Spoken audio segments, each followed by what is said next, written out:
Tapi kalau misalnya ngomongin soal isu sekarang juga yang menarik untuk dibahas, beberapa waktu lalu sempet tuh Menteri PU. Ya, Menteri PU. Mm-mm. Ya, Komentar Bang Doer soal isu itu ada nama anaknya, ada nama istrinya, kemarin mau ke Amerika. ya katanya juga dibantah juga. Ya udah, intinya yang kita lihat dari perilakunya lah. Perilakunya Perilakunya rada kenapa tuh, Bang? rada sombong aja gitu kalau ngomong. Ngomong gimana emang kelihatannya? Sengak juga dia kalau ngomong. Kemarin tuh kan waktu pas ditanya pegawai gua itu. Hmm. Buset, pegawai ASN itu kan yang bayar ini pakai APBN, bukan pegawai dia. Pakai bilang pegawai gue itu, pegawai gue. Mana ada. Terus juga apa itu? Yang dia bilang ya dia menyangkal soal ponakannya komisaris. Mm-mm. Sangkal aja gitu. Jangan Sampai sayembara tuh, Bang. sampai sayembara. Maksud gue kayak belagu banget gitu. Ada juga yang mau salaman sama dia ditolak, dah kata gue baru jadi menteri aja udah kayak gitu. Emosi kita kan ngelihatnya. Mm-mm. Dibayar pakai duit rakyat kayak begitu. Makanya nih kadang-kadang yang membuat kita resah ini para pemangku kekuasaan nih, para pejabat publik tapi attitude-nya kurang ajar, nyakitin rakyat gitu kan. Dilihatnya kan kesel, emosi rakyat juga. Mm-mm. Rakyat itu tuan nih barat kata. Yang lu masih hidup aja dibiayain oleh rakyat gitu. Tapi lu songongnya minta ampun sama rakyat gitu. Jadi nggak sesuai, bersikapnya nggak sesuai, padahal Iya. digajinya dari rakyat kayak gitu. Ya? Iya. Ya gitulah Bang.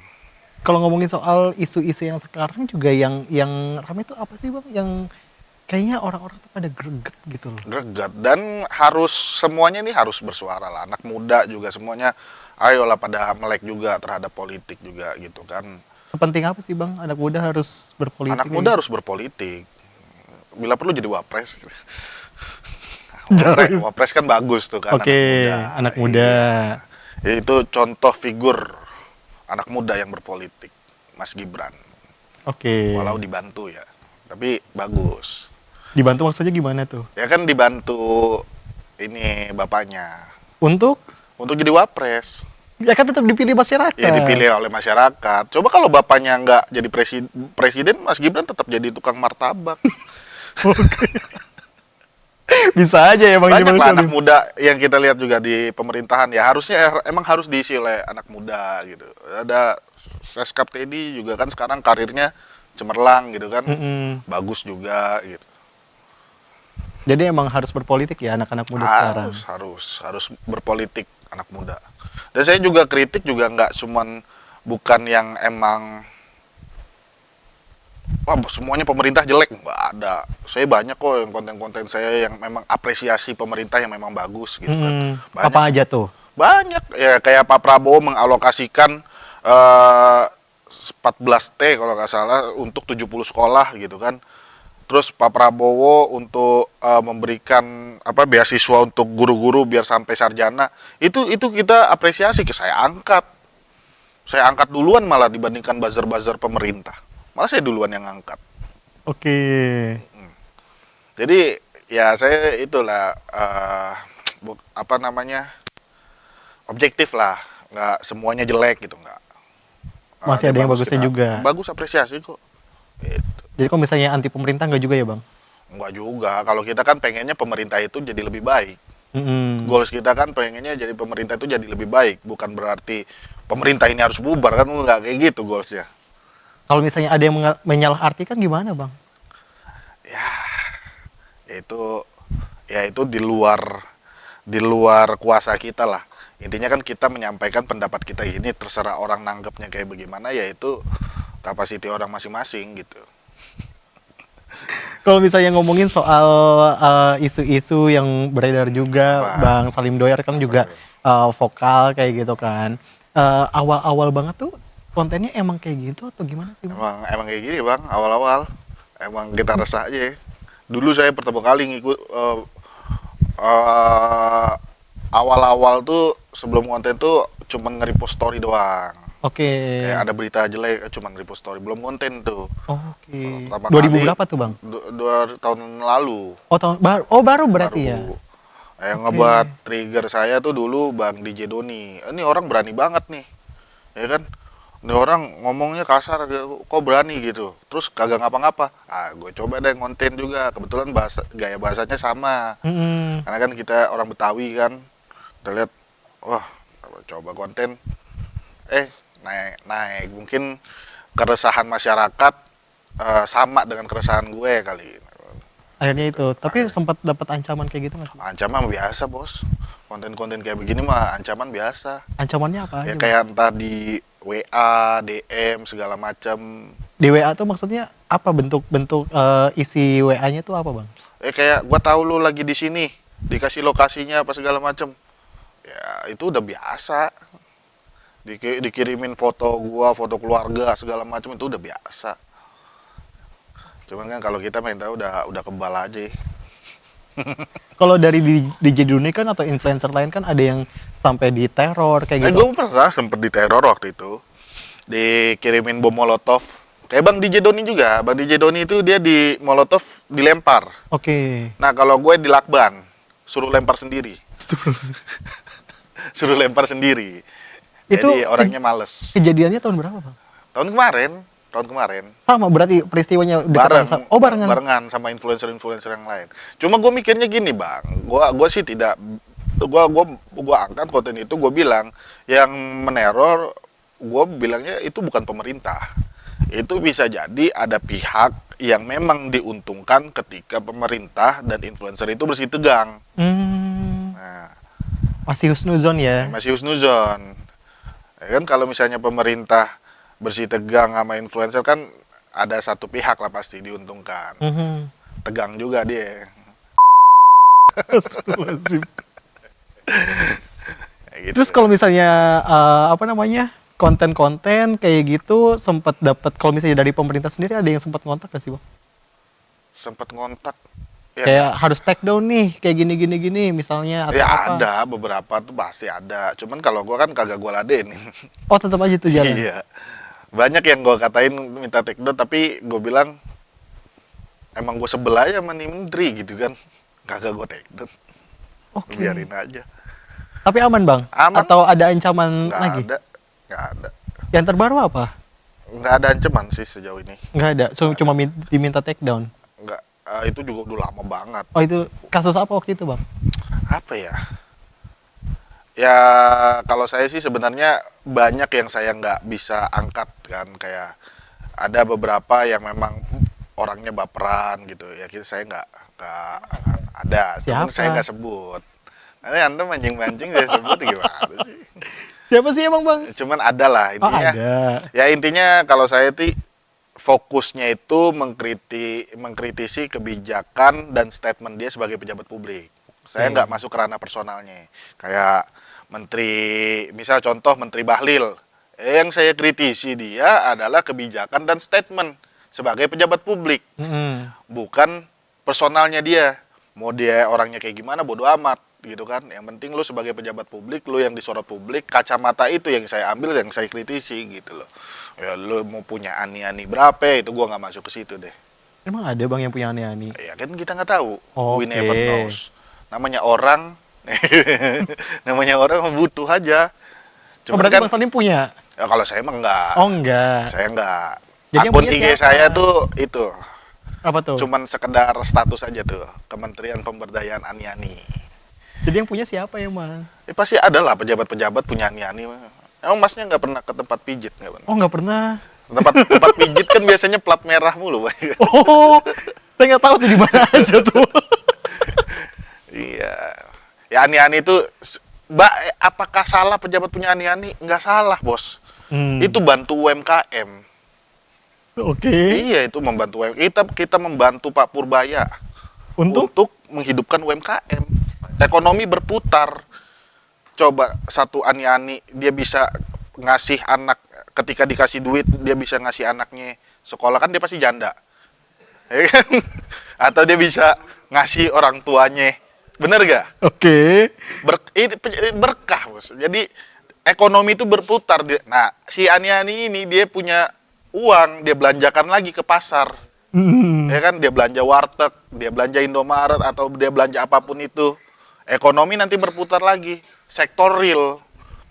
Makanya yang lebih jelas daripada Kopdes Merah Putih, daripada MBG, Ani-Ani lebih jelas. Emang Kopdes gak jelas, Bang? Loh, perputarannya lebih cepat Ani-Ani kok. Iya, jadi nggak salah juga orang punya Ani-Ani, silakan. Kalau saya sebagai ini ya, pemerhati Ani-Ani ya, karena memang kita suka memandang orang itu sebelah mata, Bang. Tapi kan kita nggak pernah tahu apakah dia memang ingin menjadi Ani-Ani itu karena kepengenan dia, kan nggak tahu. Dia bisa saja dipaksa oleh keadaan, yang mana keadaan itu bertemu dengan orang yang membutuhkan, si pejabat ini gitu loh. Ekonomi jadi berputar. Daripada uangnya ditimbun sendiri di brankas, mending buat Ani-Ani berputar ekonomi. Lah untuk masyarakat juga kan? Buat masyarakat juga. Kan Ani-Ani belanja juga, belanja sayur, belanja. Emang belanjanya sayur? Ya pasti makan sayur lah, belanja beras, belanja telur. Iya, itu ekonomi sektor real yang memang harus berputar.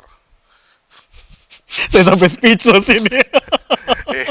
Makanya kalau kita bilang memberdayakan UMKM ini loh, UMKM hidden yang tidak terlihat, tapi dia membantu perekonomian bangsa.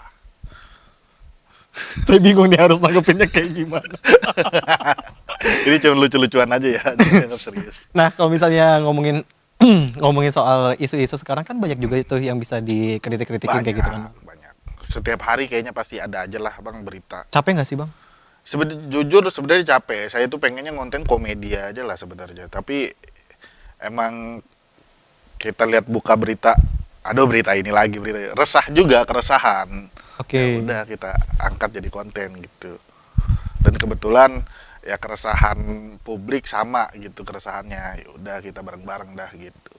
Apalagi kemarin juga dolar sempat 18.000 lagi kan. Dolar sempat 18.000. Iya. Bahkan yang lebih ada buzzer bilang dolar naik itu bagus lah. Dolar naik bagus. Iya, bagus kata dia. Soalnya kalau petani karet katanya kan berhitungnya pakai dolar ya, yang untung petani karet. Karena apa? Dia ekspor. Coba kalau yang impor petani jagung, ya kan, petani tepung segala macam, yang impor ya boncos juga. Mereka itu kan kacamatanya dari satu sisi, nggak holistik. Emang buzzer-buzzer. Hati-hati, Bang, takutnya ntar dipanggil pemerintah lagi.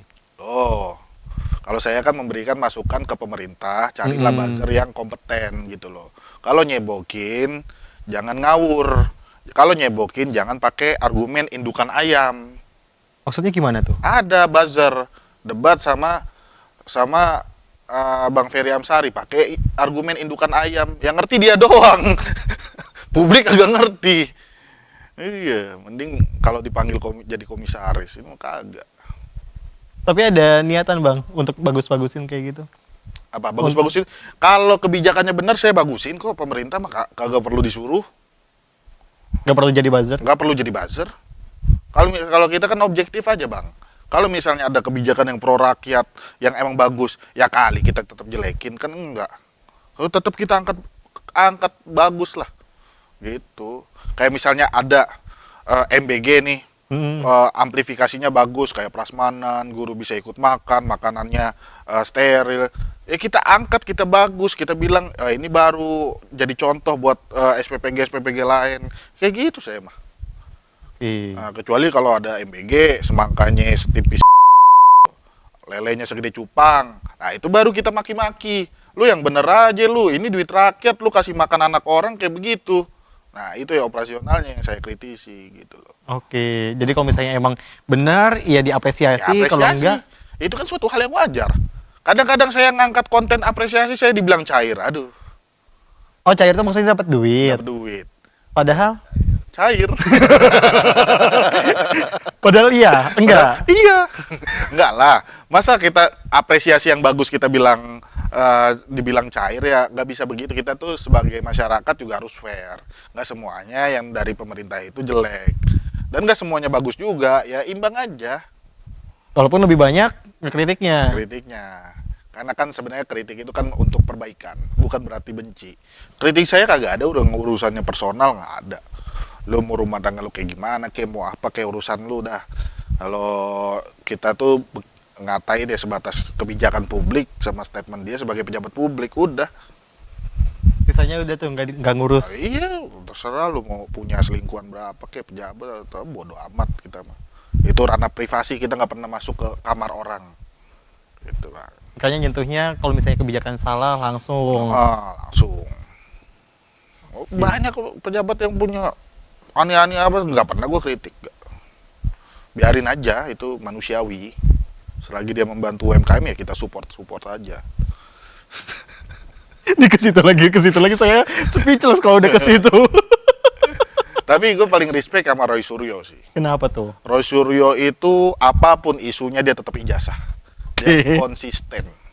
Simbol konsisten bangsa. Ya Bang Doni, ya Bang Salim juga sama kan. Kalau kita kan isunya lain-lain, Bang. Tapi Tiap kan hari. tetap ini Iya. apa namanya vokal bersuara. Iya, ya, Pak, kita mah kadang-kadang isunya entah bahlil, entah menteri piga, entah menteri ini. Lah dia mah tetap ijazah.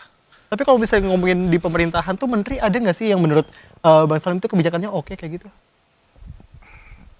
Ya So ada far, aja. Ada aja.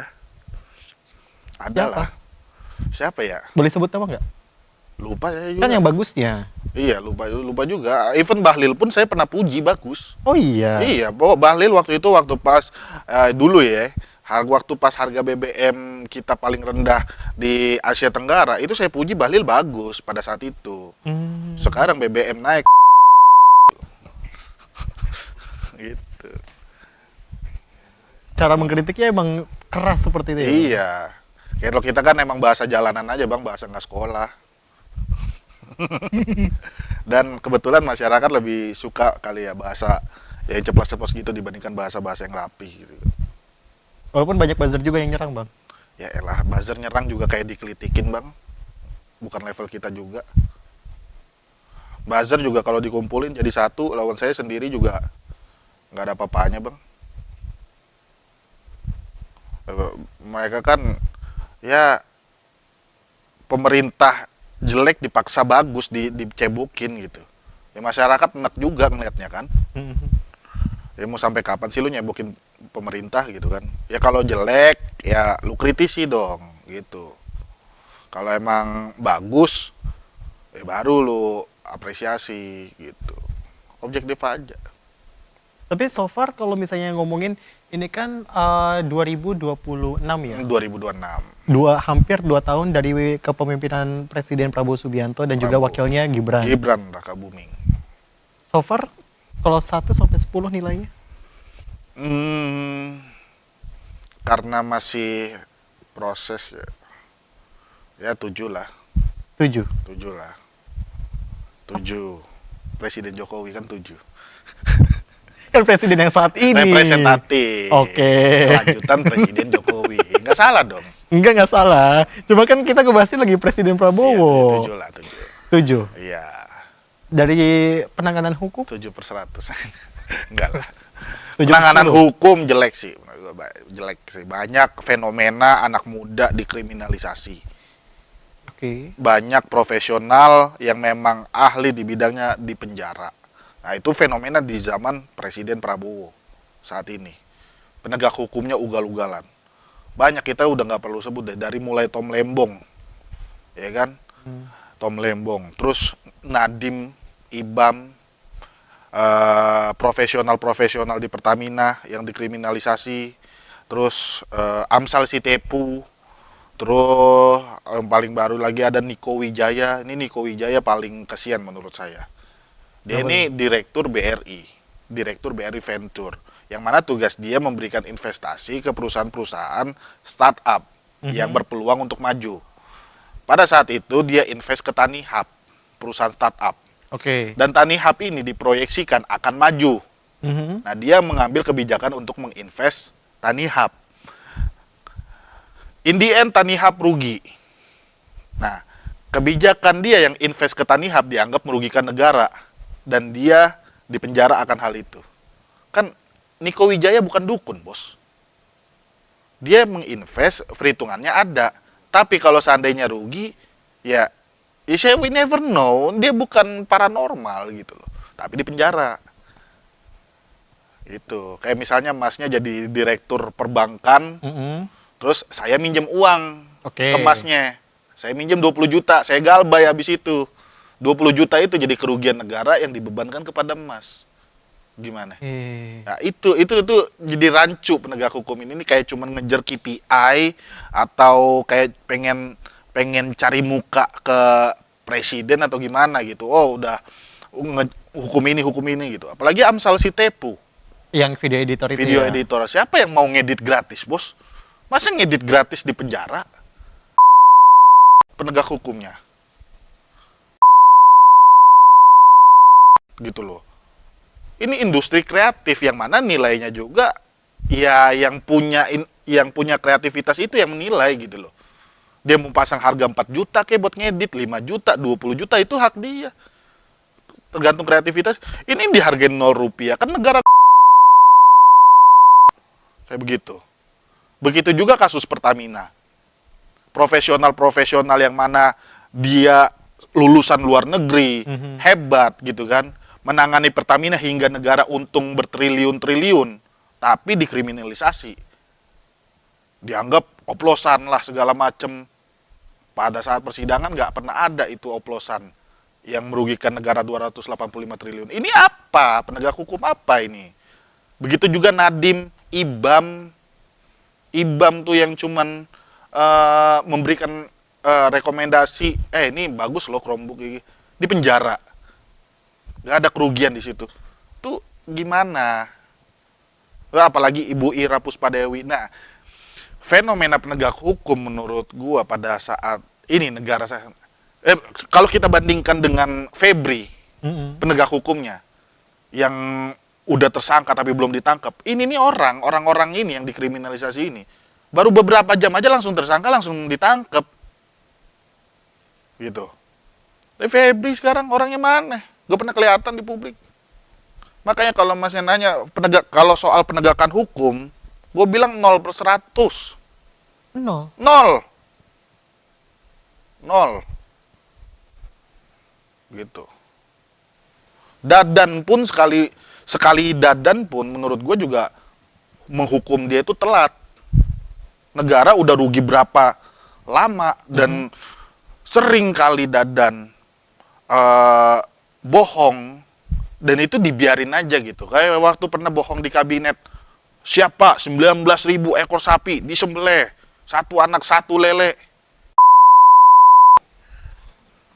Gue bilang, ini udah terang-terangan bohong, tapi nggak pernah dipenjara, nggak pernah diusut, nggak pernah di ini. Sampai ada pengadaan motor, sampai ada pengadaan yang nggak pugu lagu gitu. Tapi baru dipenjara. Kenapa nggak dari kemarin? Telat juga kan? Tapi giliran rakyat ngedit dihargain 0 rupiah. Penegak hukum kayak gitu. Emosi saya kadang-kadang kalau ngelihat penegakan hukum di negara ini ya. Giliran penegak hukum tertingginya TPPU merugikan ratusan miliar di saat rakyat lagi pada susah makan. Rakyat lagi pada susah makan, susah cari kerja. Nonton penegak hukum tertinggi nimbun duit segitu banyaknya. Sampai ngegondol Monas itu 74 kilo mah. Monas ditaruh di brankas ya kan. Itulah yang saya benci di rezim ini adalah penegakan hukumnya. Oke. Sangat buruk. Terakhir, Bang. Tajam ke yang lemah tapi tumpul ke Solo. Kok jadi ke Solo? Ke teman dekat. Raja Juli diproses nggak sampai sekarang? Raja Juli jelas-jelas terima amplop loh. Diproses nggak? Katanya udah dibalikin. Itu tuh pemerintah DPRD Sumut ketahuan suap, ngebalikin, di penjara 5 tahun. Harusnya tetap diproses. Proses dong. Iya. Walaupun udah dibalikin. Itu selama 12 hari atau 13 hari itu nggak dibalikin. Diputer dulu apa main balak 6? Apa gimana? Iya kan? Oke. Sylvester. Ini Sylvester menurut gua nih, terakhir Sylvester. Sylvester itu simbol bahwa hukum ini bentukannya Kenapa tuh, Bang? Dia sudah terpidana, ya kan? Terpidana 5 tahun penjara. Tapi sampai sekarang nggak dihukum, malah jadi komisaris. Coba itu. Sylvester sudah terpidana, tidak dihukum, tapi malah jadi komisaris. Ini kayak ngelempar ke muka presiden ini. Ini serius nggak sih ini hukum di negara ini kayak begini? Itu loh. Tapi giliran maling ayam, 2 tahun penjara, 5 tahun penjara. Maling ini, aduh, giliran rakyat kecil yang maling, dikejarnya udah ampun-ampunan. Kayak kakek-kakek maling karet buat nyambung hidup makan di penjara. Coba. Kemana keadilan soal bullshit semuanya? Kalau kita bilang penegakan hukum di era sekarang ya, ya itulah. Makanya saya nggak salah juga bilang penegakan hukum di negara ini tajam ke yang lemah, tumpul ke Solo. Iya. Terakhir, Bang, harapannya untuk pemerintah. Udah beresin lah, ini penegakan hukum dulu lah, rapihin, udah itu aja dulu. Penegakan hukum. Penegakan hukum Concernnya di rapihin. situ. Iya, concern dulu di situ. Kalau penegakan hukum rapi, penegakan hukum tidak tebang pilih, mau yang atasnya juga, mau menteri apa segala sikat, kagak ada pandang bulu, rapih, menteri juga bakal bener kok kalau misalnya penegakan hukum bener. Dia nggak berani maling, dia nggak berani nyopet. Penegakan hukum aja dulu udah adil, udah rapih, jangan mengkriminalisasi orang. Nah, itu aja dulu.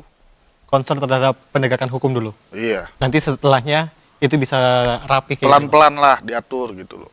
Siap. Bang Salim Doyer, terima Terima kasih kasih banyak.